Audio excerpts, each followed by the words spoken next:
Hi, this is Ariella Carmel at Calcalist's Mind the Tech conference in New York. I'm joined by Osnat Naftali Katz, Business Development Manager at Beilinson Innovation. Thank you so much for joining me. Thank you for having me. So can you start off by telling me a little bit about Beilinson Innovation? Sure.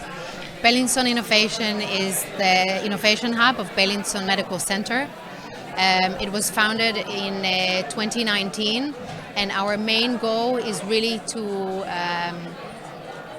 develop solutions for unmet clinical needs. So we find that the best solutions are being promoted really by hospital staff from all sectors.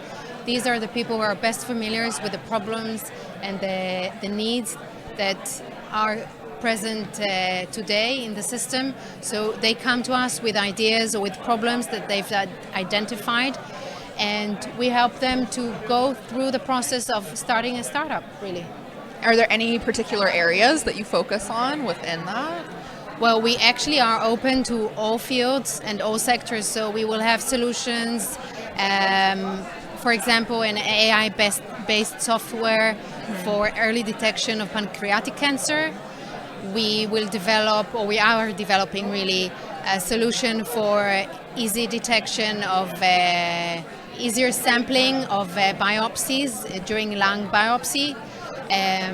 We have solutions in the field of eye surgery. Really, everything that comes to us with everyone that will come to us with a problem, will help them find a proper need. Can you tell me a little bit about how October 7th and the subsequent war and the ongoing period has impacted your work at Beilinson? Sure. So actually, in the morning of October 8th, we found ourselves asking the question whether innovation in healthcare is relevant. And the answer was yes. And not only that it's relevant, it was really a necessity, because these times are especially the times where you have to think outside the box, where you have to have innovation that meets the actual needs. And so we had a couple of days where we were, looking at ourselves thinking, what the... And then we realized, okay, we have to move forward.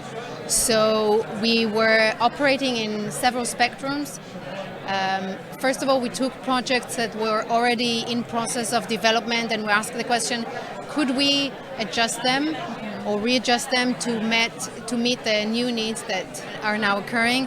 So, for example, we had a project of a device that is for transportation of patients, of people who had injuries in car accidents, for example, and could suffer from hypothermia.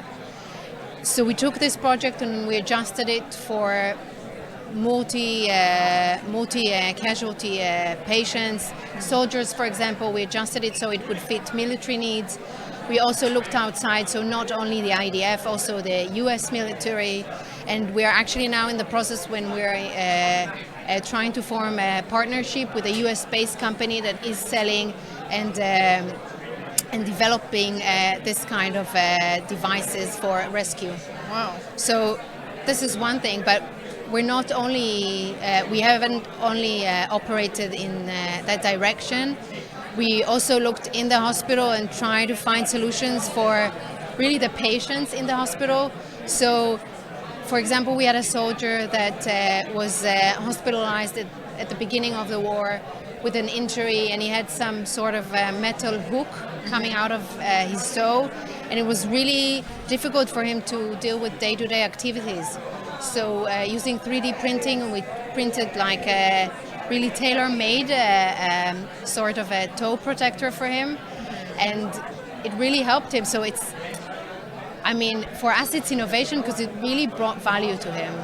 And then we also looked at how we can contribute to the war effort in Israel.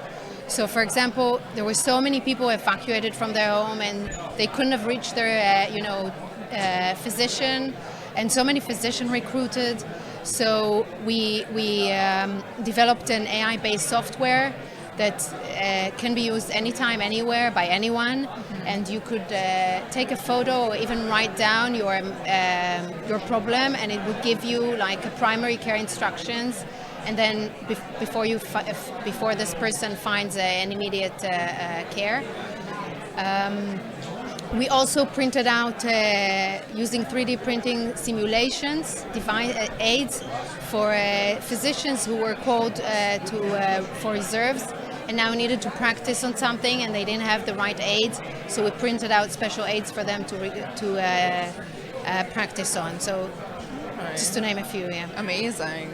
Now, can you speak to me a little bit about the significance within the context of this work of the patient's journey and patient-focused care?